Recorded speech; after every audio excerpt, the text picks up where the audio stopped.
ចៅមានប្រតិកម្មខ្លាំងចំពោះលោកនាយករដ្ឋមន្ត្រីហ៊ុនម៉ាណែតនៅក្នុងការដែលលោកចែករំលែកការពិតដែលថៃបានបំពេញលើប្រទេសកម្ពុជានៅក្នុងសារព័ត៌មាន Router បងទាំងអស់គ្នា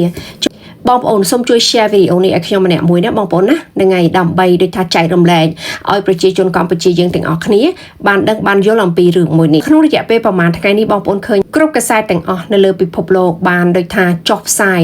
នៅអត្ថបទដែលលោកនាយករដ្ឋមន្ត្រីហ៊ុនម៉ាណែតបានចែករំលែកនៅសារព័ត៌មាននៅក្នុងប្រព័ន្ធផ្សព្វផ្សាយអ៊ីនធឺណិត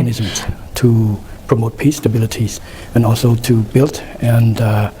secure peace in many regions that affected and are threatened by war and conflicts. Cambodia right now has been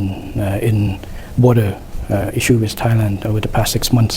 and we hope that the border peace will also play a role in helping for de-escalation and restore peace stability between Cambodia and Thailand as well. Unfortunately, so far it's still fragile. We still have Thai forces occupied deep into Cambodian territory in many areas. This is further beyond even Thailand's own unilateral claim line, borderline. Also, certain activities that have been conducted by Thai troops, such as the laying of containers, barbed wire to block the road, has caused hardship to our people. We have about 80,000 people displaced cannot go home now because of the blockage. So this is not an accusation, but it's a statement of the facts on the ground. លោកឯកឧត្តមបានដូចថាបញ្ជាក់ច្បាស់ថាប្រទេសថៃគឺបានបំពេញយកទឹកដីប្រទេសកម្ពុជាជាច្រើនកន្លែងហើយប្រទេសថៃក៏បានបំពេញនៅលើបទឈប់បាញ់ដែលរៀបចំឡើងដោយលោកប្រធានាធិបតី Donald Trump នៅក្នុងខែ12ដូចគ្នាមកភ្លាមនោះខាងរដ្ឋាភិបាលថៃបានដូចថាចេញប្រតិកម្មយ៉ាងខ្លាំងហើយបានប្រកែកថាពួកគេមិនបានធ្វើអ្វីបំពានលើប្រទេសកម្ពុជាទេខ្ញុំមិនយល់តទៅសោះថាប្រទេសចៅនេះវាដូចថាមានខួរនិងមានទឹកចិត្តសាំងពីអ្វីបងប្អូន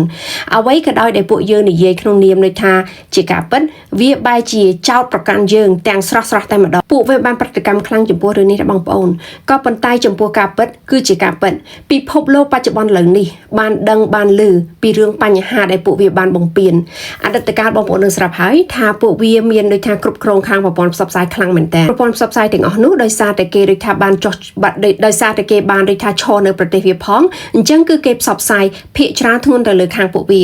ក៏ប៉ុន្តែបច្ចុប្បន្នឥឡូវនេះជាពិសេសក្នុងរយៈពេលប្រហែល 3-4 ថ្ងៃនេះបងប្អូនគឺថាកាសែតស្ទើរតែពិភពលោកដែលខ្ញុំតាមមើលដែលខ្ញុំតាមដានមើលព័ត៌មានណាបងប្អូនណាគឺគេបានចុះនៅអត្ថបទរបស់លោកនាយករដ្ឋមន្ត្រីហ៊ុនម៉ាណែតនិយាយនៅក្នុងជាភាសាអង់គ្លេសដែលលោកនាយករដ្ឋមន្ត្រីហ៊ុនម៉ាណែតបានដូចថាចែករំលែកនេះគឺជាការពិតហើយចំពោះប្រទេសថៃគឺថៃបដិសេធតែខ្លាំងតែម្ដងក៏ប៉ុន្តែជាការពិតគឺនៅតែជាការពិតមនុស្សយើងម្នាក់មិនអាចដូចថាអង្គុយនៅលើច្បាប់ហើយបំពេញនៅលើច្បាប់បាននោះទេពូចៅវាមិនដែលទទួលការពិតបានទេបងប្អូនអញ្ចឹងហើយបានជាវាត្រូវធ្វើដូចថាប្រតិកម្មខ្លាំងក៏ប៉ុន្តែចំពោះអត្ថន័យរបស់លោកឯកឧត្តមហ៊ុនម៉ាណែតបានចែករំលែកនៅលើប្រព័ន្ធផ្សព្វផ្សាយអ៊ីនធឺណិតទាំងអស់នោះគឺលោកបានសង្កត់ធ្ងន់ថាពួកវាពិតប្រាកដថាបានមកបំពេញប្រទេសកម្ពុជាយើងមែនមួយវិញទៀតខ្ញុំអត់ដឹងថាពួកវាគិតពីអ្វីទេបងបច្ចុប្បន្នឥឡូវនេះប្រព័ន្ធអ៊ីនធឺណិតឬមួយក៏ប្រព័ន្ធអ្វីៗគ្រប់យ៉ាងបងប្អូនបើសិនជាគេចង់ចាប់គេមានរ៉ាដាទាំងអស់ដែលគេចាប់ក៏ប៉ុន្តែចំពោះពួកវាគិតថាប្រជាជនកម្ពុជាយើងដូចថាខ្លាចវាមិនហ៊ានជាមួយវាឬយ៉ាងណាក៏ខ្ញុំអត់យល់ទេក៏អត្តន័យដែលលោកឯកឧត្តមហ៊ុនម៉ាណែតបានចែករំលែកនៅក្នុងប្រព័ន្ធផ្សព្វផ្សាយគឺវាដូចថាចង្កត់ធ្ងន់តែម្ដងនេះហើយដែលធ្វើឲ្យពួកចៅវារហើយខ្នងអ្នកឯងប្រតិកម្មយ៉ាងណាក៏ដោយបើសិនជាអ្នកឯងជាការពិតដូចថាអញ្ចឹងមាសសុទ្ធមិនខ្លាចភ្លើងអ្នកហ៊ានទេថាអ្នកហ៊ានដូចថាចូលទៅតុលាការ ICJ ដែលដូចថា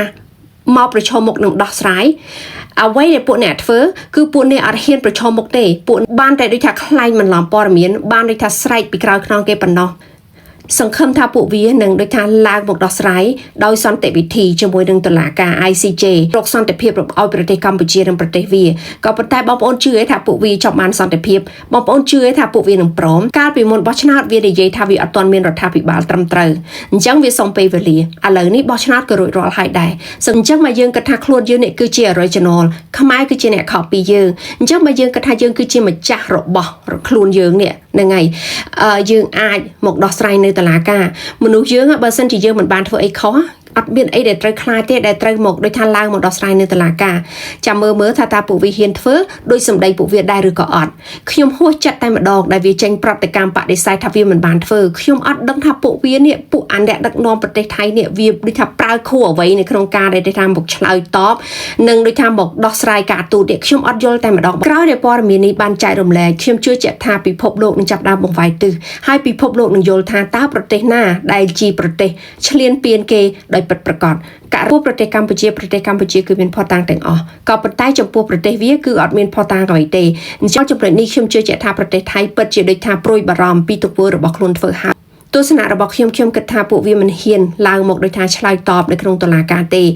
ចំណែកឯរឿងដូចថា Border Peace ដែលដូចថាប្រទេសកម្ពុជាបានចូលរួមខ្ញុំគិតថាវាគឺជាដូចថាអំណោយផលមួយរបស់ប្រទេសកម្ពុជាអានេះជាទស្សនៈរបស់ខ្ញុំណាបងប្អូនបច្ចុប្បន្នឥឡូវនេះដែលរដ្ឋាភិបាលដូចថាបានចូលរួមនៅក្នុង Border Peace ហើយរដ្ឋាភិបាលបានដូចថាបង្កើនទំនាក់ទំនងរវាងដូចថាប្រទេសដទៃហើយក៏យើងអាចមានឱកាសនៅក្នុងការដែលយើងចែករំលែកព័ត៌មានរបស់យើងមកដល់ពេលនេះខ្ញុំជឿជាក់ថាប្រទេសកម្ពុជានឹងបានភាពយុត្តិធម៌ចាប្រទេសកម្ពុជាប្រជាជនកម្ពុជាភាពឈឺចាប់ទាំងប្រមាណខ្ញុំជឿជាក់ថាយើងនឹងបានភាពយុត្តិធម៌ត្រឡប់មកវិញគុណចំពោះថ្នាក់ដឹកនាំទាំងអស់ដែលបានដូចថាមិនភ្លេចប្រទេសកម្ពុជាដ៏តូចរបស់យើងបងប្អូនជួយ share វីដេអូនេះទាំងអស់គ្នាដើម្បីចែករំលែកហើយបងប្អូនជួយ comment ម្នាក់មួយនៅក្នុងការដែលបងប្អូនគិតយ៉ាងណាចំពោះវីដេអូនេះចាសសូមអរគុណហើយចាំជួបគ្នាវីដេអូក្រោយទៀត